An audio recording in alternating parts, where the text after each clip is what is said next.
സ്വർണം വാങ്ങുന്നവർ കുറച്ച് നാളുകൾ കൂടി കാത്തിരിക്കാനാണ് ചില പഠനങ്ങൾ പറയുന്നത്. വില 50,000 രൂപയുടെ താഴെയിലേക്ക് എത്തും എന്നും ആ പഠനത്തിൻ്റെ വിശദാംശങ്ങൾ നമുക്ക് പരിശോധിക്കുകയും ചെയ്യാം. ഓരോ ദിവസവും സ്വർണ്ണവില അടിക്കടി ഉയർന്നുകൊണ്ടിരിക്കുകയാണ്. കഴിഞ്ഞ 2 ആഴ്ച മാത്രമായി 7,000 രൂപയോളമാണ് വർദ്ധിച്ചിരിക്കുന്നത്. വിവാഹത്തിനും മറ്റു ആവശ്യങ്ങൾക്കുമായി അധികം സ്വർണം ആവശ്യമുള്ളവർക്ക് ഒരു തലവേദനയായി മാറിയിരിക്കുകയാണ് ഈ സ്വർണത്തിൻ്റെ വില. നിങ്ങൾ കുറച്ച് നാളുകൾ കൂടി സ്വർണം വാങ്ങുന്നതിനു വേണ്ടി കാത്തിരിക്കൂ എന്നാണ് സാമ്പത്തിക വിദഗ്ധർ സ്വർണം വാങ്ങുന്നതിനെപ്പറ്റി പറയുന്നത്.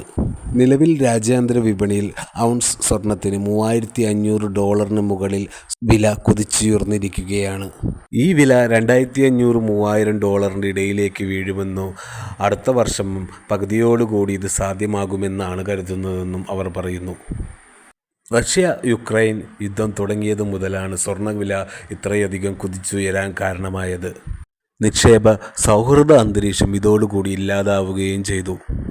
ഇതിനെല്ലാം ഒപ്പം കൂടിയാണ് അമേരിക്കൻ പ്രസിഡന്റ് ഡൊണാൾഡ് ട്രംപ് തുടങ്ങിയ വ്യാപാര യുദ്ധം തുടങ്ങുകയും ചെയ്തത്. ഇന്ത്യ ഉൾപ്പെടെയുള്ള രാജ്യങ്ങൾക്ക് ഇറക്കുമതി തീരുവ ട്രംപ് വളരെയധികം കൂട്ടിയപ്പോൾ അത് സ്വർണ്ണവിലയിൽ ഒരു മാറ്റമുണ്ടാക്കാനും കഴിയുകയും ചെയ്തു.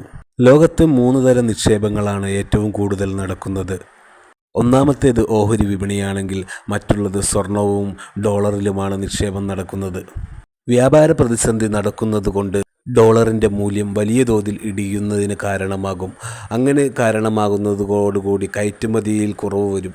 കയറ്റുമതിയിൽ കുറവ് വരുന്നതോടുകൂടി ആളുകൾ സ്റ്റോക്ക് മാർക്കറ്റിലുള്ള നിക്ഷേപത്തിന് കുറവ് വരാനുള്ള സാധ്യത കൂടുതലായി കണക്കാക്കപ്പെടുന്നു. ചുരുക്കി പറഞ്ഞാൽ വിപണി പ്രതിസന്ധിയിലാകുമ്പോൾ നിക്ഷേപകർ ഓഹരി വിപണിയിൽ നിന്ന് തനിയെ പിന്മാറും. ഡോളറും ഓഹരി വിപണിയും പ്രതിസന്ധിയിലാകുന്നതോടൊപ്പം എല്ലാവരും നിക്ഷേപത്തിനായി സ്വർണത്തെ ആശ്രയിക്കും എന്നാണ് കണക്കുകൾ ചൂണ്ടിക്കാണിക്കുന്നത്. 2-3 മാസം കൊണ്ട് ആ അവസ്ഥയിലേക്ക് എത്തിച്ചേരുമ്പോൾ സ്വർണത്തിൻ്റെ വില വളരെയധികം കുറയുമെന്നാണ് സാമ്പത്തിക വിദഗ്ധർ അഭിപ്രായപ്പെടുന്നത്.